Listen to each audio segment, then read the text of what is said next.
name is Justin, and I am a son of God and an addict, and the host of the RICO 12 speaker meeting. And thanks to my God, the steps, and the fellowship of other addicts, I am living the happy, joyous, and free life that is promised to those living in recovery and have been very active in the rooms of recovery since September of 2013. Welcome to the 123rd meeting of RICO 12, 123, love it, of RICO 12. RICO 12 is an organization with a mission of learning and sharing the similarities of addiction of all kinds and the similarities of recovery from all afflictions and addictions, and gaining and sharing tools and hope from others who are trudging this road. We are an open meeting for all, no matter your life experiences, faith traditions, nationality, addiction, or background.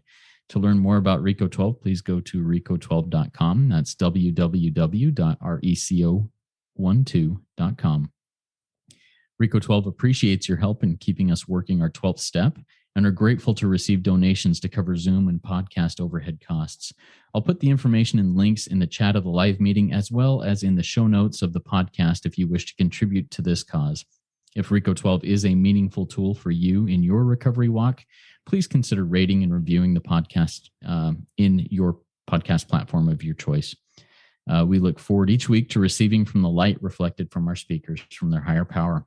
That light inspires hope, meaning, worth, and growth in us, the listening audience. I'm excited to hear from this week's guest, Pete B. I've just recently been introduced to him, and I'm grateful to have this connection.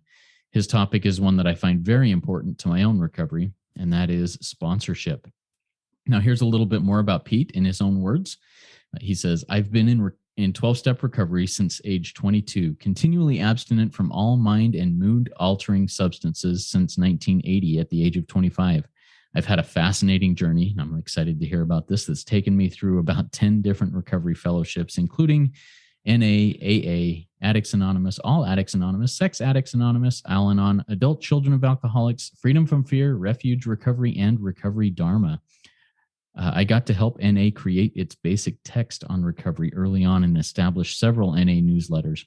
More recently, I was the editor for an AA newsletter. Today, I find myself back in NA, where my recovery journey began. Since the beginning of the pandemic, I have found myself privileged to actively sponsor addicts all over the world through the 12 steps, including 6 different countries and 7 different states. I've probably learned more about sponsorship in the last 3 years than I had in the previous 39. Pete, we're excited to hear from you. Take it away. The floor is yours. Thanks a lot, Justin. I'm really grateful and humbled to be here. I learned about you guys through my sponsee from Moscow, Russia. He's not there anymore, but so you guys are reaching pretty far, which is pretty awesome. I love the age we're in now, where we have this the ability to reach across what used to be lines that separated us. So anyway, I am an addict. I started my my career as an addict at the age of 15, and I went strong until the age of I stopped drinking when I was 22, thinking that was my problem, and I started my recovery journey in AA. But I was still getting high, and back then nobody ever talked about it. You didn't know anything about it. It just, I thought I wasn't drinking. I was fine. I started getting back on my feet, and then things were starting to spin out of control in my life. And I lost my best friend when we were both 24. He had just brought me back from an out-of-body experience 5 days before he died. He had Hodgkin's disease, and he got pneumonia, and it killed him. And I spent a long, lonely winter getting high. I stopped going to meetings altogether. I just got high. My addiction was really out of control. And, one night I just, I felt this overwhelming sense of loneliness, and I just cried out, God, I'm alone. And I looked over, and the big book of AA was sitting on my kitchen counter, and I'd gotten it 2 years before, and I'd gone to meetings, but I'd never opened that book. And I opened the book. I'm high as a kite, too. I opened the book, and I started reading, and it was like, Bill Wilson just reached straight into my soul and pulled out my humanity. I've no longer felt alone reading that book. So I said, oh, I must have missed something in those meetings. So I put away the drugs, and went back to the meetings, and I was still having some trouble finding that connection that I felt reading that book in the meetings. And then in one meeting, I found something that led me to my recovery, and that was another addict. And I went up to him afterwards because something about the way he shared was different, and I said as much. I usually wasn't one to go up to people. I was just going to meetings and not drinking. And I thought that was the deal. That's what you did, and you'd feel better, and then you wouldn't drink. And this guy told me about NA, and I didn't think I was that bad. I didn't think drugs were that big of a problem for me, but I said, okay, I'll give it a try. He said there were younger people. And so I go to my first NA meeting. Now I'm 25, disabled veteran, been through a couple of near-death experiences, been around the world. And I walk into this room full of kids. They were all teenagers. They were acting like teenagers. I was used to being the young guy in the other meetings. And I was clearly the oldest one in that room. And I'm sitting there through the first half of the meeting wondering, what the heck am I doing here? And all I saw was a bunch of immature teenagers. At the break, I went out to get a cup of coffee, and I was seriously considering walking out of that meeting when this one kid walked out and introduced himself to me. He reached out to me. He connected with me, and I walked back into the meeting. And as I was walking back in, and today I believe this came from my higher power, but at the time, the thought occurred to me. I heard somewhere that I stopped growing emotionally the day that I started using. And I started using when I was 14, regularly when I was 15. So I just immediately, my brain just said, well, then you're right here with these guys. Why don't you stop judging and start listening? And the second half of that meeting just blew me away. I'm hearing these kids share from the heart. I didn't even know how to do that. I didn't know what they were, I just kept saying, yeah, me too. And I went home from that meeting, and I felt something that I didn't. It took me about a half hour to figure out what I was feeling, and what I was feeling was hope. I hadn't dared consider hope since the it was about early in my active addiction that I had this realization that I was trapped by addiction, and at some point I'd just given myself over to it, and I never felt hope again after that until that night. And I went back the next day, and they had a step meeting. Yeah, and it was unbelievable. They're talking about the steps, and this one kid in particular seemed like he really knew what he was talking about. And there's something about, he just glowed when he talked. So I asked him to sponsor me, and he walked me through. He was just very kind. He took the time to get to know me. He walked with me through the first 5 steps. And in the 5th step, I shared with him, I had some things that I'd done in the Navy that I was definitely taking it to my grave with me. And they came out in that 5th step. And I felt so light and so connected to my humanity that I'd never felt before. And then he told me that's as far as he'd gotten. And, he was at that point, his sponsor was also a therapist, and he was in therapy with his sponsor. So I said, oh, I'll try that. He didn't suggest it, but I just said, okay, let me. And 2 sessions of therapy sent me screaming into the night. I had started to feel this warm glow inside working with him on the steps. And suddenly I just was like, I was a mess. And this other kid, the kid that had reached out to me in that first meeting, just suggested I get more involved in service. And that's what I did, because there wasn't anybody else around in NA at that time in 1980. There just wasn't many people that had the 12-step experience. And NA was addressing a problem that it had been around for 27 years using the AA literature the whole time. And they realized they had a problem with identification. So they were starting a process to write their own big book. They called it the basic text for recovery. And at that time, they hadn't even really begun. They were just laying the groundwork to start writing the book. And that little group of teenagers, there's a couple of us that were over 20, made a decision, to stop violating the 6th tradition and using this outside literature in their meeting, because they were using the AA 12 and 12. And instead of stopping being a step meeting, they decided to write their own steps. And, I just had come back from a relapse, and I became the group secretary because George said, get involved. So I got involved. And And I had typing skills. So we would meet in the guy's apartment and talk about we'd talk about each step, and then we would record it and I'd transcribe it. And then that's how I got involved in the work on the book. And that pretty much kept me out of trouble for the first 2 years clean. I could type, and I had editing skills, and I just kept pouring it into that effort. And, back then I did sponsor a number of people during that time. And back then it was like, if you had a few months clean, then you had, you were sponsoring people, because NA tripled in size in the year of 1981. It went from 600 meetings to 1,800 in 1 year. And, so we had a lot of newcomers coming in. So we were just doing the best we could, but we didn't really know what we were doing. And, I got very involved with the service. I did, and I had what I've since come to know as service-based recovery, which is fine.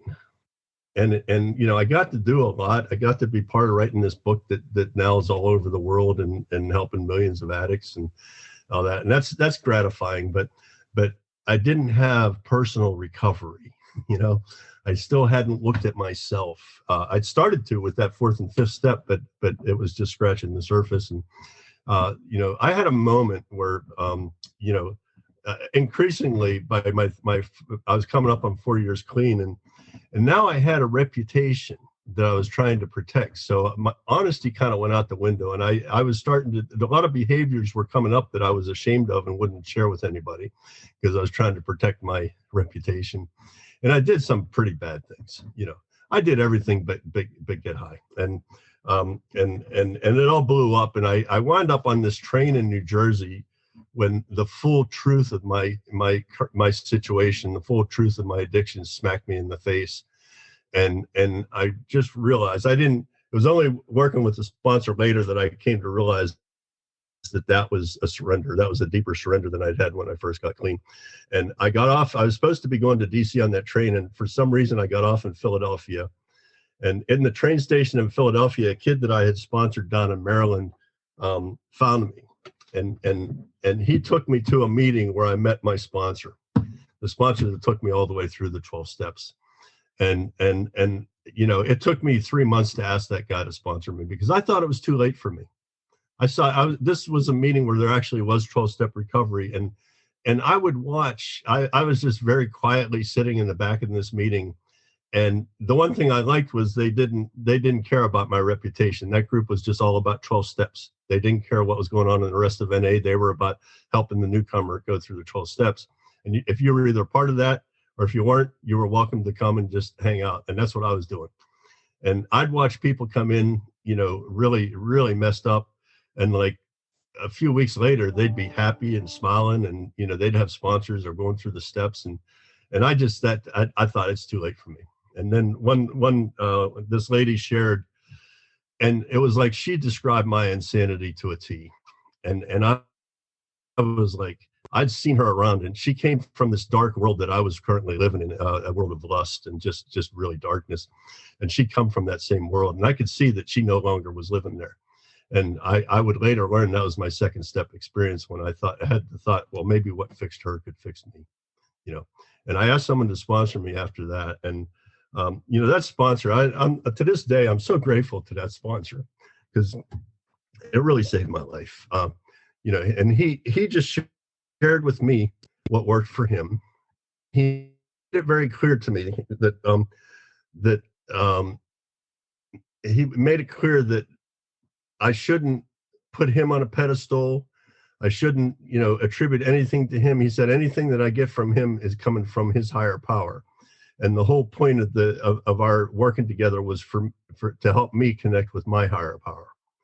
And and he said, you don't even have to know or understand what that is. You will come to figure it out. He said, you just have to believe that that will work. And when we got to the third step, he warned me.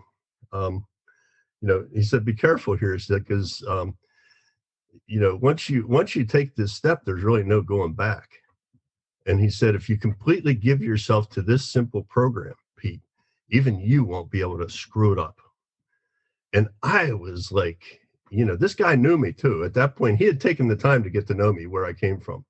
And, and that was 38 years ago.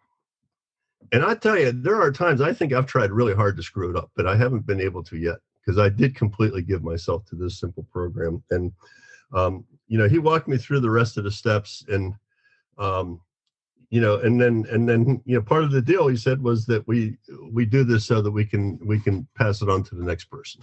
There's a third step prayer in the AA Big Book that talks about that. And he just told me, do this with all the sincerity that you can muster.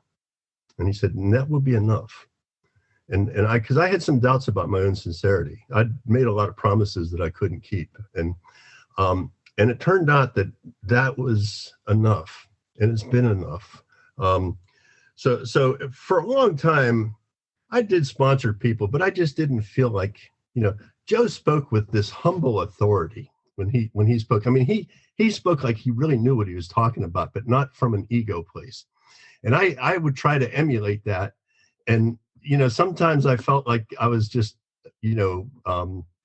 trying to copy him, and I wasn't really myself or whatever, but I did sponsor a number of people. But somewhere along the line, I feel like something did change. And I know what happened. After many years of being, I was very involved for a while, and then I kind of got into my life. I continued to practice 10 and 11 and 12 on a daily basis as best I could. And, and that's when I kind of did my journey through a lot of these different fellowships that I talked about, because, just things happened, and we'd need a whole another session to talk about all that. But suffice it to say, I eventually, I ran into this guy. It was like, this would have been like 8 years ago. I ran into this guy who had been part of that group where I found recovery. And we hadn't seen each other in 25 years. And he wound up sponsoring me. I hadn't had a sponsor in a long time. And we went back through the steps. And, and I walked into a meeting in town, and I realized this is where I belong. I need to, so I got back involved with 12-step recovery. And pretty early on, this kid asked me to sponsor him. And he walked up to me and he said, "How much time do you have?" And, like, to me, it's like, I've never been a big, fan of counting time, and I wanted to say something smart, like, what does that matter? But I didn't. I just said, I got 36 years, I think, at the time. And he said, he said, "Could you help me with the steps?" And I said, "Yeah," and we sat down and we shared, we got to know each other. And I was like, when he told me later that when he knew that I was like him was when I was telling him how I'd gone back to playing softball in my 50s. And I started out playing 20 games a year, but before I was done, I was playing 120 games a year. And he said, "You're definitely like me," Somehow that was the thing that made him connect with me. But I was able to walk with him all the way through the 12 steps, and I watched his life transform, and it was a miraculous thing. And I realized, I think what had finally happened was I'd learned to get myself out of the way enough that it was no longer about me. I didn't worry about whether I was coming off right or whether I was telling him the exact right things. I had to pray and trust my higher power that was working through me. And this kid, just watching him, it was, the thing where they say that a sponsor gets as much or more from it as the sponsee does, it is so true. I couldn't believe I was learning so much from Chris. And, and and then a funny thing, we moved 3 years ago. We moved down here to Fredericksburg from we lived up in Vienna, Virginia. Moved down to Fredericksburg, and I just wound up walking back into an NA meeting. I hadn't been to NA in many years, and I realized I was home. I just knew I was home. And at my second meeting, I got my the first NA sponsor I'd had since that guy, the guy who walked me all through the 12 steps. And they took me back through.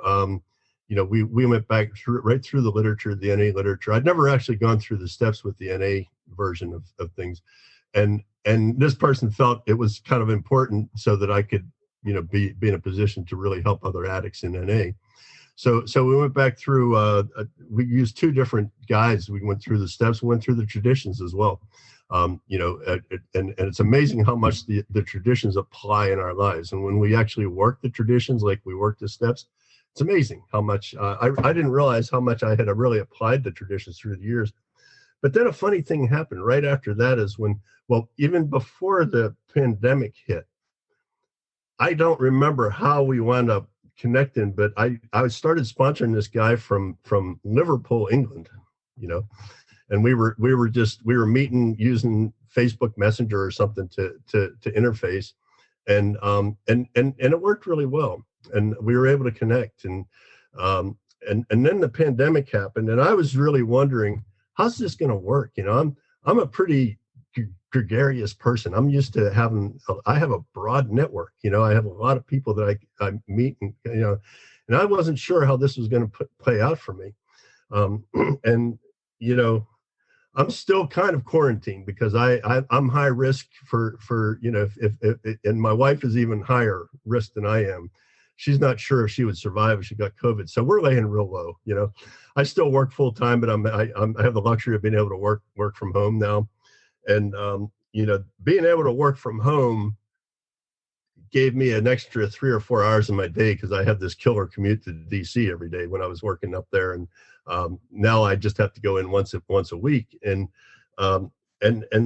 somehow, everything just kind of conspired and people started finding me. I was going to meetings all over the world because you could, when everybody went inside. Zoom meetings just really took off, and and I just was I found that I went to a lot of meetings that first year, especially. I went to meetings. I was asked to speak at meetings all over the world because I guess something I didn't realize when I came back into NA, after being away all that time, there was a lot of people that still remembered me from way back when, because like I was involved with putting the book together. And it was kind of funny. I kind of felt like if anybody's ever seen the show Hamilton, there's a scene where Thomas Jefferson's been off gallivanting in France for years while they fought the Revolutionary War, and then he comes waltzing back in, and he kind of says, "Hey, I'm back. What did I miss?" I've kind of felt like Thomas Jefferson in that way because I'm like I had a lot of ground to catch up on because I've been away from NA for a long time, and the person who had sponsored I found at that second meeting was just wonderful and really helped me to understand how these steps work, in for addicts, and how to kind of talk the language, and the next, I just started sponsoring people all over. I guess I have sponsees in 6 different countries and 7 different states in this country, and I have the time, and it's not a drain at all because I'm getting I feel more connected to my higher power, to spirit, than ever, because when you're working with somebody else, you really need to get out of the way. So I need to be there for them. I need to understand where they're coming from. One of the things I've discovered was most important is when you're first starting to sponsor somebody, when I'm starting to sponsor somebody, because I don't want to sit here and tell anyone else what they should do, but I just share my experience, strength, and hope. And what I found is get to know them. Don't just start in on what I know and share all my experience, strength, and hope, because I might just go right over their head if I'm not connecting with them. So it's really important for me to spend some time getting to know who this is I'm working with. And because I do have some experience in a number of different fellowships, I might have someone who it would be more appropriate to go through the steps from the AA Big Book than it is to go through with the NA literature. And I've got one guy that we've kind of figured that out because he was trying to figure out where he belonged, and and he was more drawn to the AA Big Book. So we're working with that.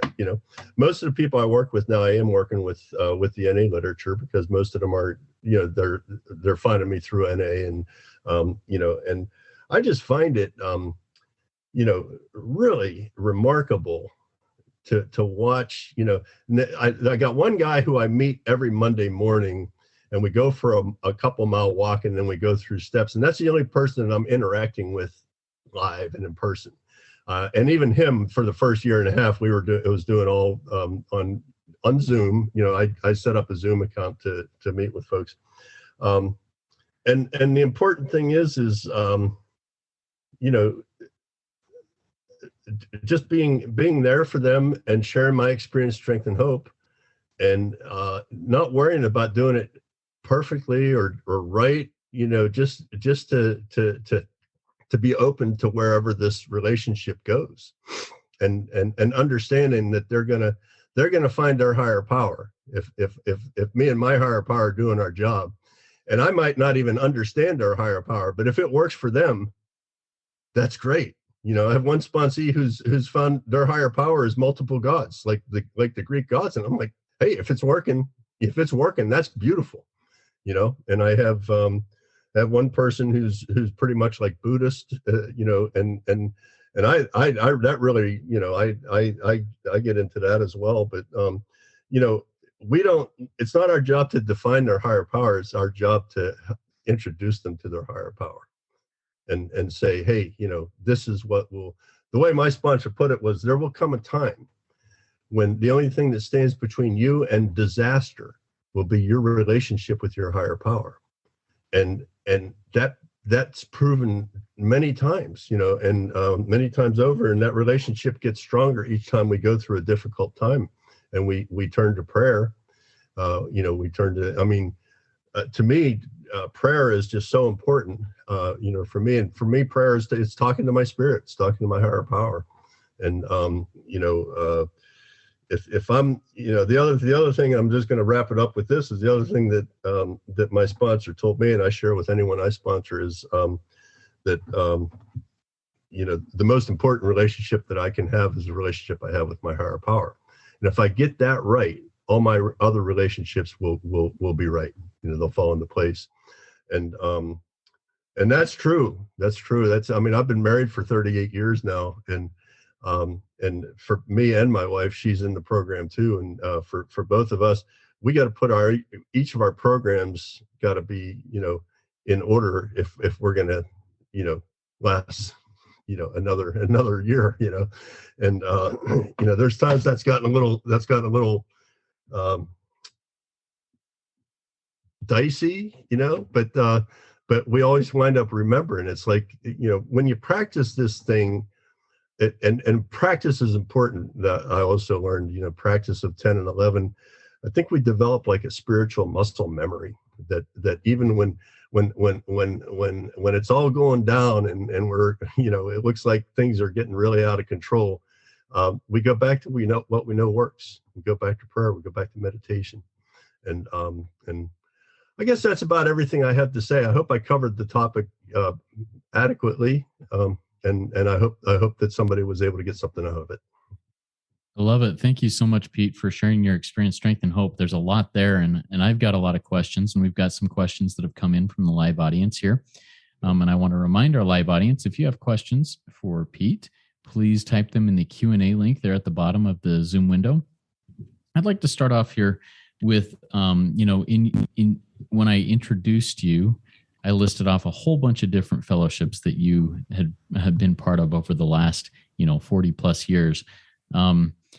How do you know, or how did you know, and how do you know moving forward what behavior, what substance, whatever you should focus on and go from, place to place if need be? How did that work in your experience? Well, that's a really good question. And let me start with just the fact that, I believe addiction is addiction. And we can treat the addiction.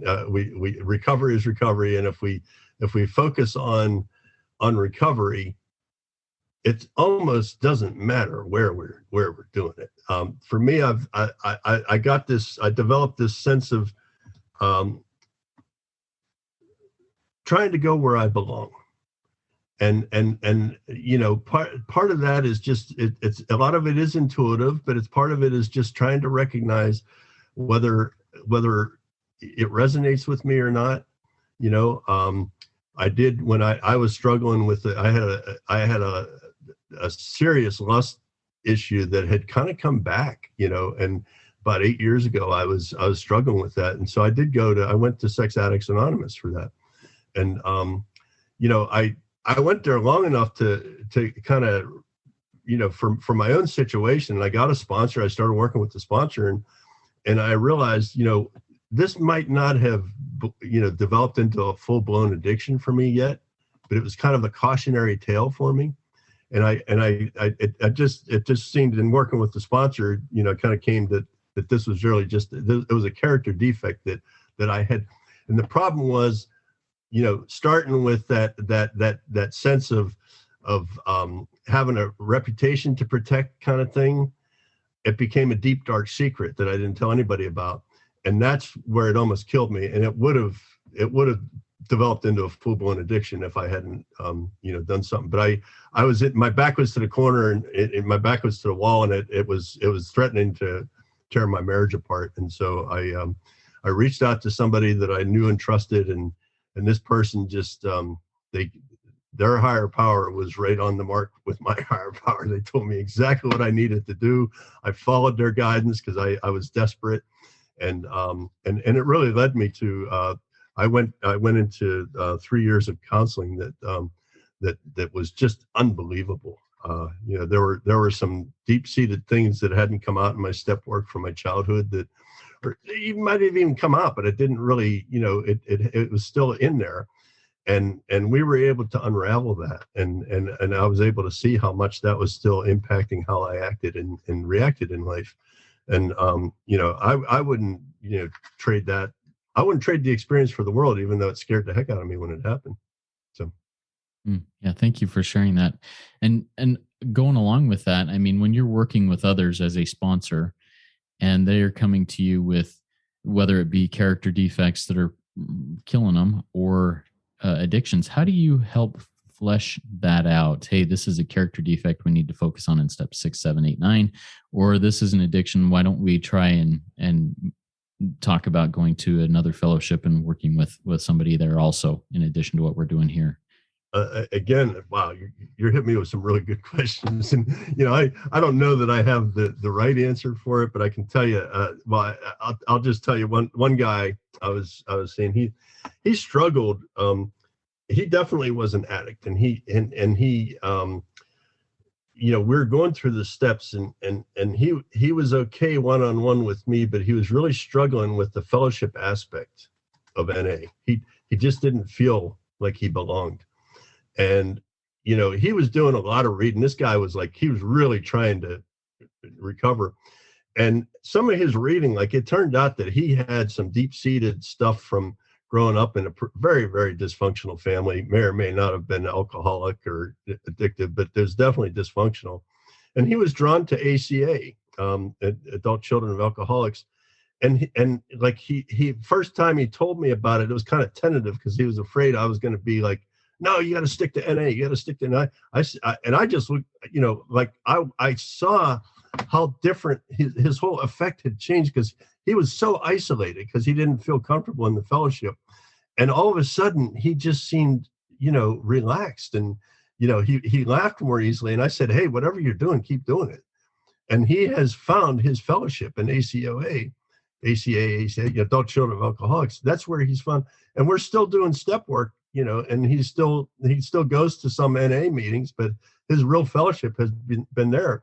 And so I think as a sponsor, it's again, if we pay attention to our sponsees and listen to what they're saying, they might belong somewhere else. And the only way we're gonna know that is by listening and seeing, the things that I've, just in the step work, the things that I've seen work for others. If it's not working for this one, then we got to try something different, So it's just kind of having that open mind that one thing doesn't fit everybody. This isn't a cookie cutter recovery that we're in the middle of here. We have some common elements that cut across all addiction, but within each one, there's a lot of complexity.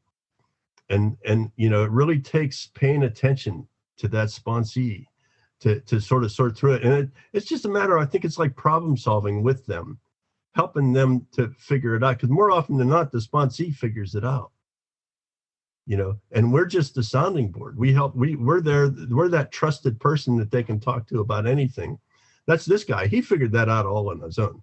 All I did was say, yeah, keep doing that. I kind of encouraged it because I could see what he couldn't see. I could see how that was really good for him. And he's thriving now. This guy's he's come back to life. He's full of life. It's great to see. Yeah, that's so cool to watch that light come on and see the sponsee run with the torch. Take it to the next person. It's so satisfying. It is.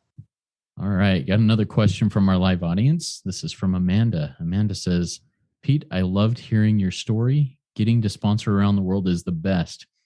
New to the 12 steps and also sponsoring via Zoom, I work with a lot of people wanting to do the steps for a second time and noticed some sponsees are struggling with step 4 and finding that old resentments might be gone and they can't put pen to paper for a new one.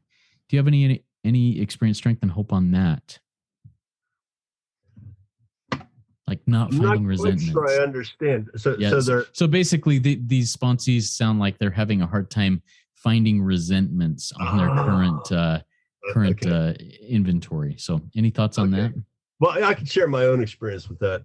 And I have when I went back through the steps when I got this NA sponsor, I just gone through them again about 4 years before. So, and working a 10th step every day, I was just like, well, I guess I'm just going to have to write down all those ones I wrote down on the last one. But, like I was taught to do, and like I encourage any sponsee to do, is I prayed before I started writing. And this sponsor, what I liked was they had me write come up with the prayer that I was going to use and preferably in my own words. And so I had come up with this prayer, and it was and I did the prayer, and then after I did the prayer, it was a funny thing. It was an amazing thing. I started remembering I didn't currently have these resentments, but they were resentments that had played a role in my life between the last time I did a 4-step and this time. Eventually I did, but they didn't get addressed that day in a 10-step. I ran with them for a while, and I had some, and they were justified. Damn it, I how it is, and they were really, things that had bugged the heck out of me. And I said, oh, I got lots of material here, lots more than I realized, and I don't think I would have even thought of it if I hadn't prayed, because the funny thing happens as we go on, we go to deeper, more subtle levels of, because in the beginning, I think we're just scratching the surface of our dysfunction, of our character defects. We take care of the big ones, in the beginning, but if we're going to keep growing, we're going to find these more subtle defects that weren't really an issue before because the other ones were so much bigger and more fun. So I mean, I'm probably going to wind up taking another 4-step in the next year or so, because I'm going to be getting another sponsor in the near future, because right now I don't have one, and I know I need a sponsor.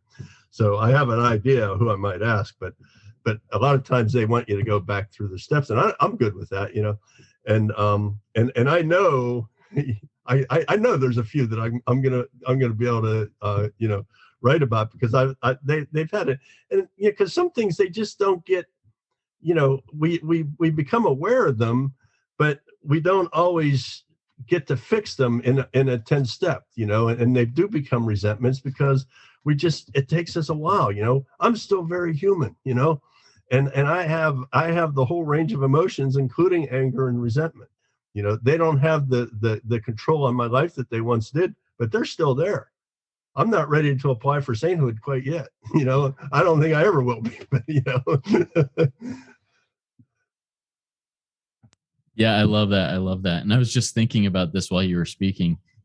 While I don't have a current resentment where against somebody that I want to, take them, kill them, chop them up and put them in the freezer or whatever, I don't have those type of resentments today. Maybe tomorrow, we'll see. But I do, I have resentments every day. Maybe I'm hypersensitive to resentment and feeling like I was wronged or whatever it may be. But just this morning, the neighbor's dog came over before our dog was awake and woke up my dog, and I was upset at the neighbor's dog for that. I'm holding this resentment against a dog that, anyways. So those types of things come up for me every day. If I'm aware and, take some time with my higher power and work a 10th step, I can find a resentment every day, whether it's a big one or something that will get me drunk, get me to relapse if I just sit and dwell on it and play it over and over again. So yeah, great question. Thank you, Amanda. We have another question that came in from our live audience. This is from Rosie. Rosie says, hey, I'm doing my first chair next week. Do you have any advice for me? So Rosie's chairing a meeting here next week for the first time. Do you have any advice as to how that might work and how maybe we can tie this into sponsorship too? What are your thoughts, Pete? Well, one, it's chairing it's a tremendous form of service, and when you're chairing a meeting, it's a gift, and the one, I think one of the most important things to remember is you're not alone up there.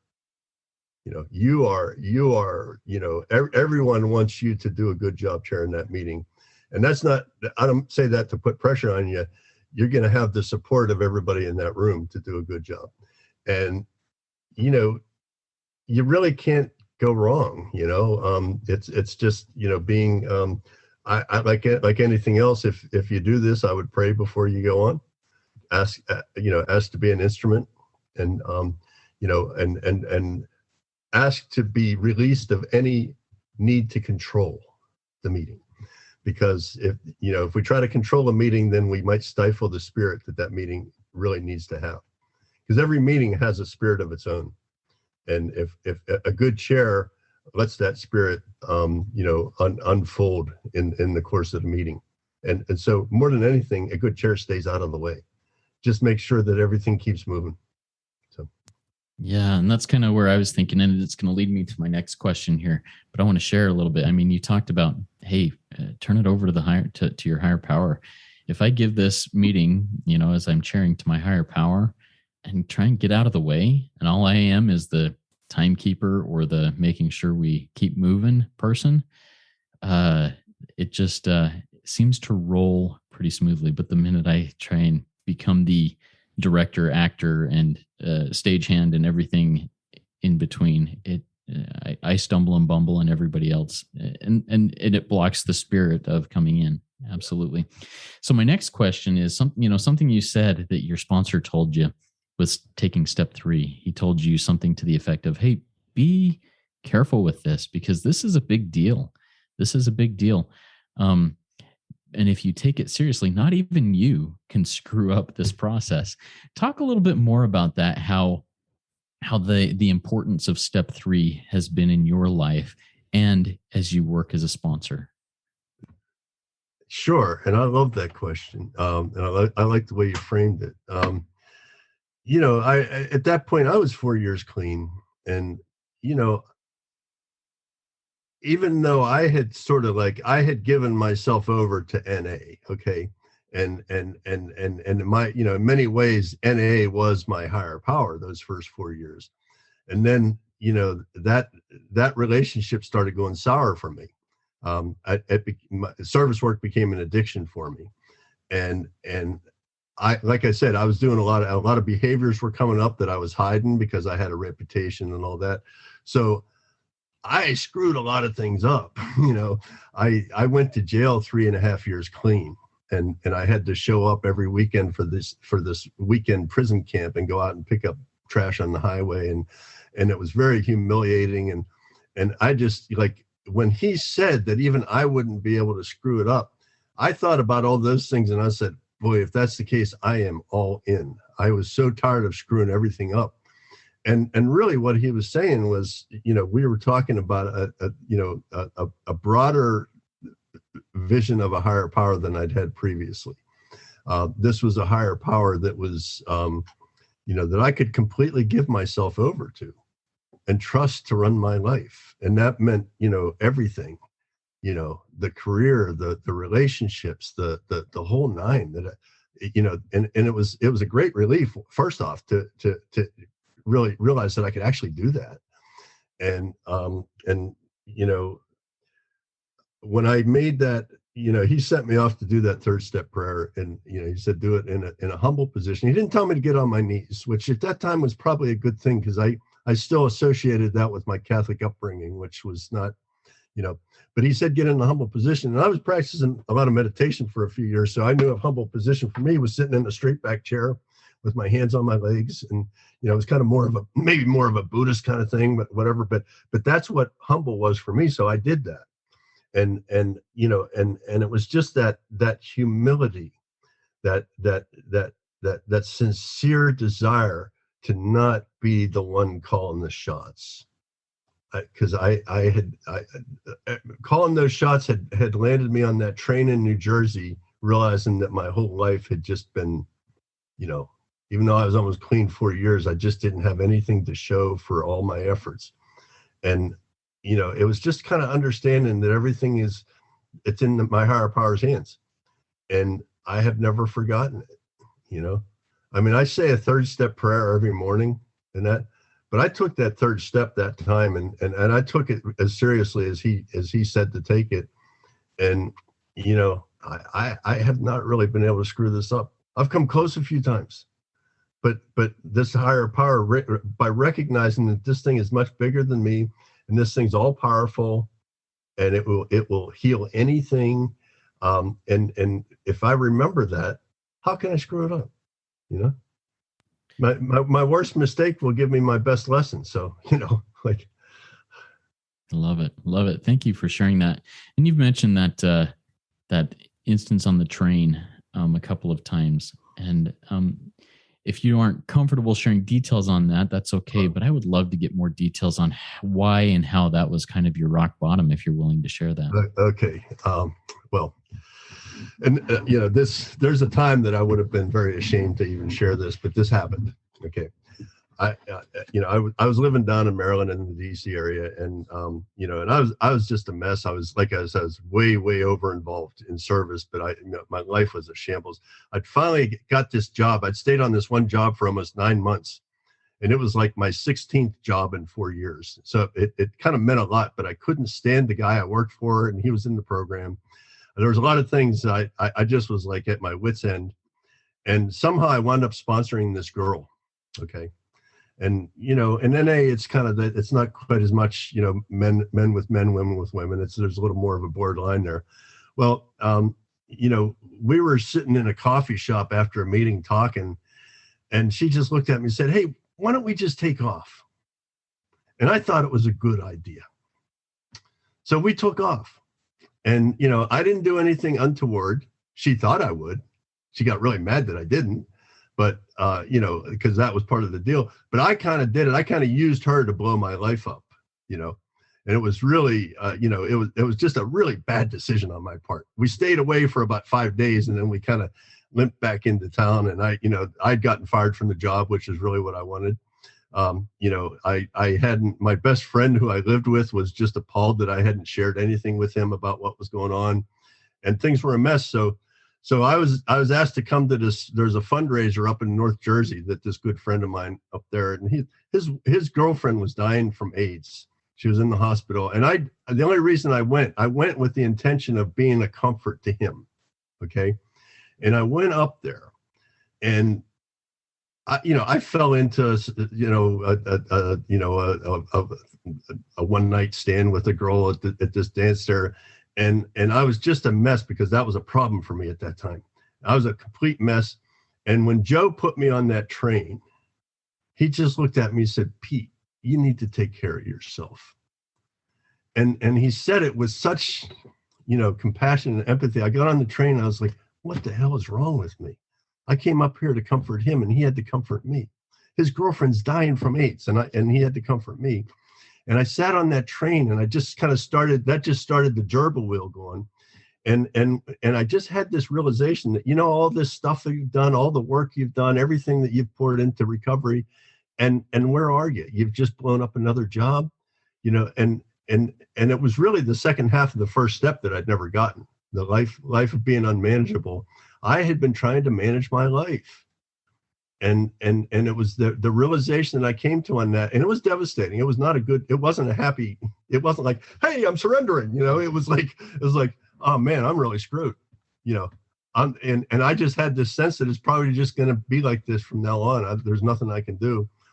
And I don't know what led me to get off that train in Philadelphia, or that it happened, just so happened that this sponsee of mine from Maryland was in that train station, and he took me home to his fiance's home in South Philly. They fed me, and then they took me to this meeting where I met my sponsor.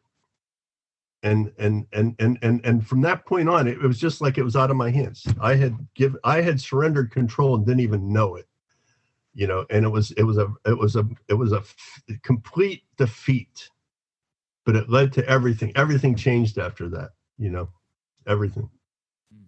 Thank you so much for sharing that. That was powerful. And I think, it helps me a ton, and I think it'll help a lot of other people with that too. And I want to build on that with this next question that comes in from the live audience from Braden. You started off that share about the train thing saying I was over involved in service. Yeah. This question says, how have you found a balance between how much time you spend working with your sponsees, including how many sponsees you take on, and having time for everything else in your life, like your family? Well, that's why we have a 10-step. And that's why we I look for signs. I thought I reached my max at 10, and then it's just like, somebody would reach out and you'd say, well, okay, we can find a spot here, we can find a spot there. I find that I still have enough time. I have time for my wife, I have time for my work, for my job, I have time for myself. And that's what I look for. If I find myself resenting the time that they're taking up, then I got too many. Or I got to look at that resentment and just see if I'm just being ridiculously selfish. But the fact that I get so much from them, I almost feel guilty that I get to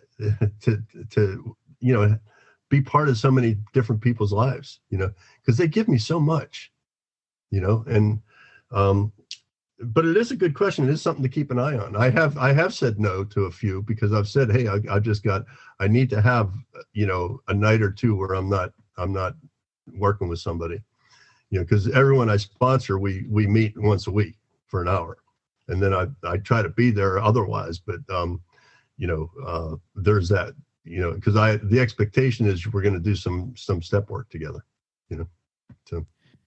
Yeah, thank you for sharing that. And like what you shared there, my own experience, strength, and hope on this is similar to that. If somebody reaches out and says, hey, Justin, can you be my sponsor? My response is, hey, let's talk. Yeah. And then let's take it to our higher power. And if God tells me, if my higher power says, hey, Justin, I will make room for you to sponsor this person. And I trust that. It happens every time. Even when I think there is no way there is room on my plate to sponsor another person. If God says there's room, and it's miraculous. So that's my experience. Thank you for sharing yours too there. Yeah, truly. You put it better than I could have. I liked how you put that, because that's exactly what happens. Yeah. Awesome. All right. Thanks, Pete. Any other final words of wisdom before we close up here that you'd like to share with us?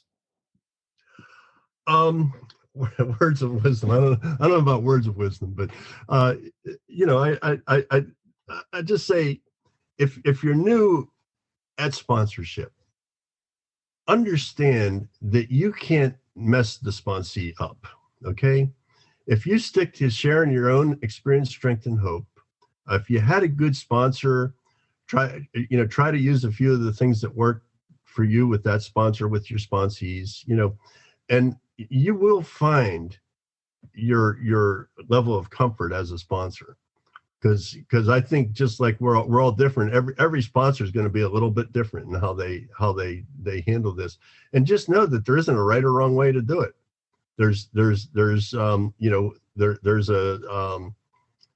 We do the best we can. It's a program of attraction, not promotion. So we shouldn't be out there trying to collect sponsees. But if someone's drawn to you, there's a reason. and there's something in you that sparks something in them. And I think the main thing is just to always remember that our job is to help them connect with their higher power. If we're not sponsored for that reason, then we need to take a look at that. Thank you for sharing that. And that takes me back to one more thing you said that just really hit me at the beginning of this. You said that your sponsor said something like this: anything you get from me is coming from my higher power, and I'm here to help you connect with your higher power so you can share the same. So yes. Beautiful. Thank you so much, Pete. That was a great RICO 12 weekly speaker meeting for all addicts and those wanting to learn more about addiction and the recovery therefrom. Everybody, please consider joining our private Facebook group. I put the link there in the chat. We also are on YouTube and Instagram, and we got a WhatsApp community that just started here the last week or so that's pretty active, and excited for that. If you have not yet rated and reviewed the podcast on Apple Podcasts, please go do so now. It's a great way to work your 12th step in sharing this message with others. I invite the audience to come back next week, and we will be hearing next week from John R., who was a previous guest speaker on meeting number 97 when he covered step 7 in our 12-week series on the 12 steps. This time around, his topic will be addressing fear. This is a very common concern amongst us humans as a whole, let alone us addicts. So I think it'll be a really good one, I'm sure. I hope to see you all back here next week. Now let's launch off into the rest of our day with the NA third step prayer that Pete's going to say for us. Thanks, Justin. And thanks again for having me here. And thanks for all who listened. And this is I love the simplicity of this prayer. So let's take a moment of silence for all who still suffer.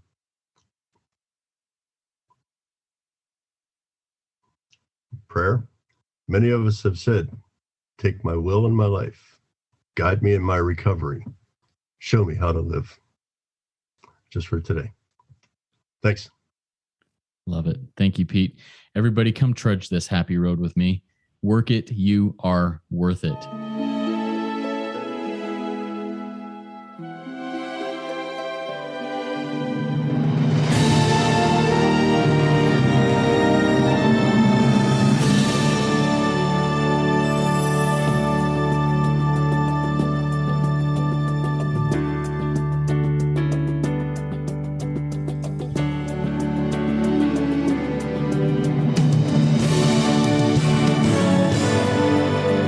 Standing still a moment, carving out this time, reflecting on the landscape of this life of mine.